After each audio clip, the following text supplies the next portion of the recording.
Hey, this is Oz Mechanics with 2011 Dodge Grand Caravan, and today we're going to be working on the ignition system. Well, we thought it was the ignition system, but it's actually a little bit more complicated. So these Dodge Caravans, they have a fuse box right here, but it's an integrated fuse box. So the issue that we were having, it would just crank, and then out of nowhere, it just wouldn't even turn on. It was kind of intermittent, so we'll do it back and forth.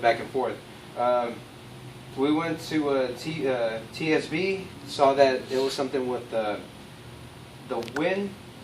I think it's a node. Yeah, that's what you call it. So we try to reflash it, but guess what? It didn't work out.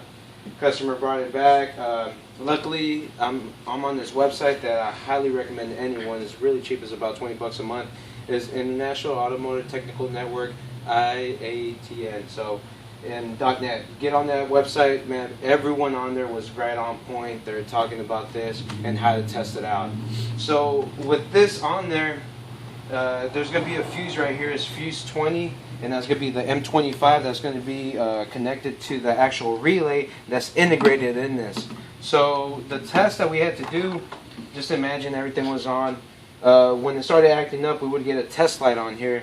And if it would start flickering, that would show us that the relay was actually bad. Lo and behold, that's what it was. We contacted Dodge, and like I said, the people from that website, they told us that they actually have a kit right here. And this kit is basically another relay. So we have another relay, wiring, and so on. The kit, that's the kit right there, CBWP RO9188. That's the kit right there. Comes with all the goodies right here. So basically what you need to do, we disconnected the battery. This had the little module in there. We popped that out. We have all these connectors right here. And the ones that you have to take off, alright, let me just show you from the get-go, is this black one right here. It's going to be a brown wire. This big old one right here, you got this blue with orange trace, and then this pink one, you actually have to take it out from the connector because we're not going to cut this one. We're just going to take a little strip and then actually add the other piece on there.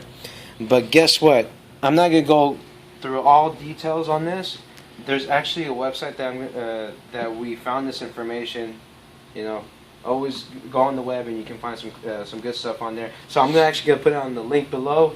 And guess what? If this actually does work, we're going to post this up and you're going to see us. Can I say something real quick? Oh, go ahead. And this is Joe right here. Originally, we thought there was something wrong with the node or one of the keys or both keys. That's where we're leaning at. Once we went on this website and typed in what the symptoms we were having, we got 10 responses all saying that it was the fuel pump relay causing the problem that's built into here. That's what we're testing off the M25 fuse. And this is $1,200 from the dealership. That's what we got at about $1,200 to $1,000. So if Dodge is actually making a part, they're trying to help you out, and it's probably a problem that's been consistent. So that's why they brought this up. So that's $1,200. That's $20.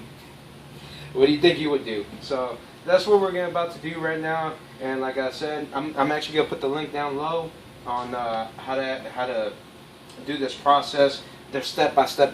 If you actually look over here, we have it on the computer, so you can see what we're looking at right there.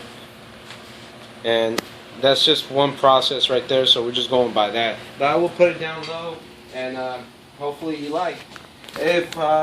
So basically, if you do like, please subscribe, thumbs up, and share. If you don't, if you want to put a thumbs down, please tell me why, because I'm tired of that shit.